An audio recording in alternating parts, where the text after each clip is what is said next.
2 ಗುಂಟೆ ಮಾತ್ರ ಸಾಕು ಎಂದು ತಿಳಿಸಿರುತ್ತಾರೆ. ಆದರೆ ಅಂತಹ ಖಾತೆದಾರರಿಗೆ ಪಾವತಿಸಿರುವ ಹಣವನ್ನು ಹಿಂಪಡೆದು ಬಡ್ಡಿ ಸಮೇತ ತಕ್ಷಣ ಅಂದ್ರೆ ಬಡ್ಡಿ ಸಮೇತ ಆ ದುಡ್ಡನ್ನು ತಗೊಂಡು ವಾಪಸ್ ಅವರು ಸದರಿ ಜಾಗದ ಹೆಚ್ಚು ಭೂಸ್ವಾಧೀನವನ್ನು ಡಿನೋಟಿಫಿಕೇಶನ್ ಮಾಡಿ ಕೊಡಬೇಕಾಗಿ ಕೋರಿಕೊಳ್ಳುತ್ತೇವೆ.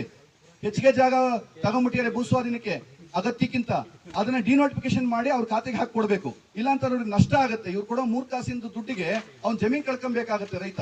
ಅದೊಂದು ವಿಷಯ ತಗೊಂಡಿದ್ದೀವಿ ಗಂಭೀರವಾಗಿ. ಹಾಗೆ ಸಂಬಂಧಪಟ್ಟ ಎಲ್ಲ ಕಚೇರಿಗಳ ಕಾರ್ಯಗಳು, ದಾಖಲೆಗಳ ಪತ್ರಗಳ ವ್ಯವಹಾರಗಳು ತುರ್ತಾಗಿ ಆಗುವಂತೆ ಆ ಕಾರ್ಯಗಳನ್ನು ಹಿಂಬಾಲಿಸಿ ಮಾಡಲು ನಾವು ಸಿದ್ಧರಿದ್ದೇವೆ.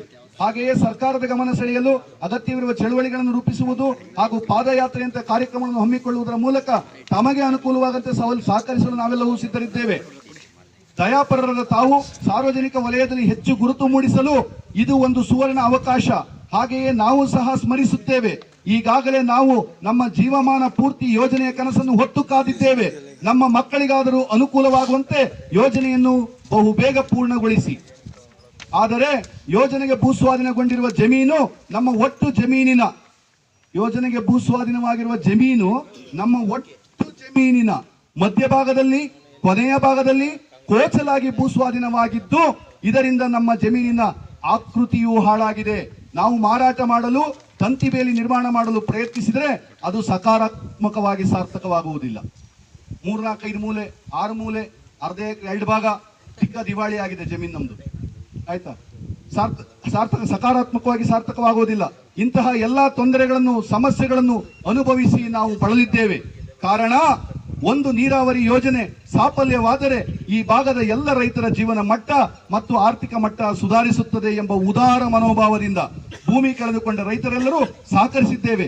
ಹಾಗಾಗಿ ಮಾನ್ಯ ಶಾಸಕರಾದ ತಾವು ಸಂಬಂಧಪಟ್ಟ ಎಲ್ಲ ಇಲಾಖೆಗಳ ಅಧಿಕಾರಿಗಳಿಂದ ತುರ್ತಾಗಿ ಹಣ ಬಿಡುಗಡೆ ಮಾಡಿಸಿ ಉಳಿದಿರುವ ಅಲ್ಪ ಸ್ವಲ್ಪ ಕಾಮಗಾರಿಯನ್ನು ಪೂರ್ಣಗೊಳಿಸಿ ಕೆರೆಗೆ ನೀರು ತುಂಬಿಸುವ ಕಾರ್ಯಕ್ಕೆ ಚಾಲನೆ ಕೊಡಿ ಎಂದು ಪ್ರಾರ್ಥಿಸುತ್ತೇವೆ. ಆದರೆ ಬೇಗ ಪ್ರಾರಂಭಿಸಿ ಹಾಗೂ ಬೇಗ ಪೂರ್ಣಗೊಳಿಸಿ ಎಂದು ಮನವಿ ಮಾಡಿಕೊಳ್ಳುತ್ತಾರೆ ಇಂತಿ ತಮ್ಮ ವಿಶ್ವಾಸಿಗಳು. ಈಗಾಗಲೇ ಸುಮಾರು 25 ಕೋಟಿಗಿಂತ ಹೆಚ್ಚು ಹಣ ಕಾಮಗಾರಿಗಾಗಿ ವ್ಯಯ ಆಗಿದ್ದು, ಆ ಹಣ ಎಲ್ಲವೂ ಕೂಡ ವ್ಯರ್ಥ ಆಗಿದೆ. ಅದರ ಉಪಯೋಗ ಆಗಬೇಕು ಅಂದ್ರೆ ರೈತರಿಗೆ ಬೇಗ ಈ ಒಂದು ಕಾಮಗಾರಿಯನ್ನು ಪೂರ್ಣಗೊಳಿಸುವುದರ ಮೂಲಕ ಅದರ ಉಪಯೋಗವನ್ನು ಕಲ್ಪಿಸಿಕೊಡಿ ಅಂತಕ್ಕಂಥದ್ದು ನಮ್ಮ ವಿಚಾರ. ಇದಿಷ್ಟು ಅರ್ಜಿಯಲ್ಲಿ ನಿಮ್ಮ ಸಮಸ್ಯೆಗಳ ಬಗ್ಗೆ, ಏತ ನೀರಾವರಿಯ ಯೋಜನೆ ಪೂರ್ಣಗೊಳಿಸುವ ಬಗ್ಗೆ ಇರತಕ್ಕಂತಹ ವಿಚಾರಗಳು. ತಮ್ಮಲ್ಲಿ ಏನಾದರೂ ಇನ್ನು ಅನುಭವದಿಂದ ಹಾಗೂ ಅನುಭವಿಸಿದ ತೊಂದರೆಗಳಿಂದ ಏನಾದರೂ ವಿಚಾರಗಳು, ಸಲಹೆ ಸೂಚನೆಗಳಿದ್ರೆ ತಾವು ಅದನ್ನು ನೀಡಿದ್ರೆ ಮುಖ್ಯ ಭಾಷಣದಲ್ಲಿ ಅವರಿಗೆ ಹೇಳುವಾಗ, ಶಾಸಕರಿಗೆ ಮುಖ್ಯ ಭಾಷಣದಲ್ಲಿ ಹೇಳುವಾಗ ನಾವು ಅವುಗಳಿಗೆ ತುಂಬಾ ಸುಲಭವಾಗಿ ಅವರ ತಲೆಗೆ ಹೋಗೋ ಹಾಗೆ ಮನವರಿಕೆ ಮಾಡ್ಕೊಳ್ಳೋ ಪ್ರಯತ್ನ ಮಾಡ್ತೀವಿ. ಈ ಬಗ್ಗೆ ಸೋಮೇಗೌಡರು ಒಂದೆರಡು ಮಾತು, ಹಾಗೆ ನಂತರ ರವಿ ಅವರು, ಪಾಲಾಕ್ಷ ಅವರು ಎಲ್ಲರೂ ತಮ್ಮ ಅನಿಸಿಕೆಗಳನ್ನ ಹೇಳಬೇಕು ದಯಮಾಡಿ.